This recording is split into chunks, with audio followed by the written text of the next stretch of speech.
He was the man I remembered. Charlie looked at my own hands for a minute, then up at me. The Burke he knew never had a tattoo, but he nodded, just as I had. Charlie was a tightrope dancer. Perfect balance was his survival tool. His nod told me not to worry about whether he believed the story that I was Burke's brother. By him, it was true enough. Where we live, that's the same as good enough. It's a nice story, I said, watching as he lit his third cigarette of the meat. Burke was a heavy smoker. Me? I don't smoke. Except when I need to convince someone out of my past that I'm still me. It's not my story, Charlie reminded me. Your brother. He was an ace at finding people. Best tracker in the city. I figure he must have taught you some things.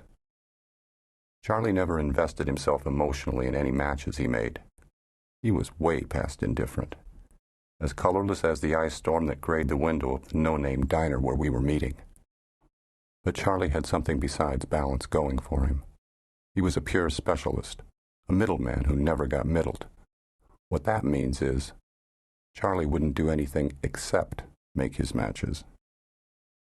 Everyone in our world knows this, and for extra insurance, Charlie made sure he never knew the whole story. So if he got swept up in a net, he wouldn't have anything to trade, even if he wanted to make a deal.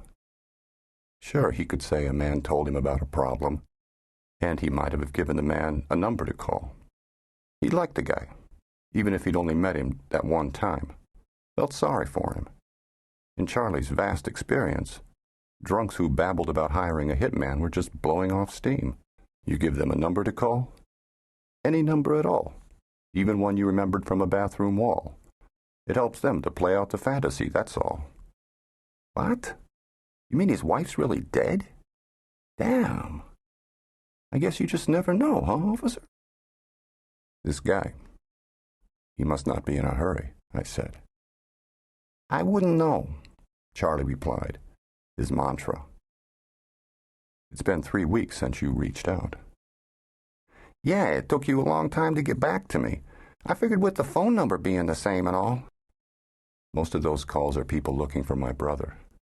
I can't do a lot of the things he used to do. Yeah, he said in unspoken, I don't want to know, woven through his voice like the anchor thread in a tapestry. But still, 3 weeks, I reminded him. I mean, how do you know the guy still wants whatever he wants? Charlie shrugged. You get paid whether I ever call him or not? Charlie lit another cigarette. He knows these things take time. You don't call, someone else will. I waited a few seconds, then said, You want to write down his number for me? I'll say the number, the ferret told me. You want it on paper? You do the writing. City people call winter the hawk, not because of the way it swoops down, but because it hunts. Gets cold enough in this town, people die. Some freeze to death waiting for the landlord to get heat back into their building. Some use their ovens for warmth and wake up in flames.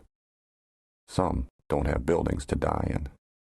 I pulled out a prepaid cell phone, bought in a South Bronx bodega from a guy who had a dozen of them in a gym bag, and punched in the number Charlie had given me. A 718 area code. Could be anywhere in the city except Manhattan, but a landline for sure. Hello. White male, somewhere in his 40s. You were expecting my call? I said. Who are... Oh, okay, yeah. I might be able to help you, but I can't know unless we talk. Just tell me. You know the city? If you mean Manhattan, sure.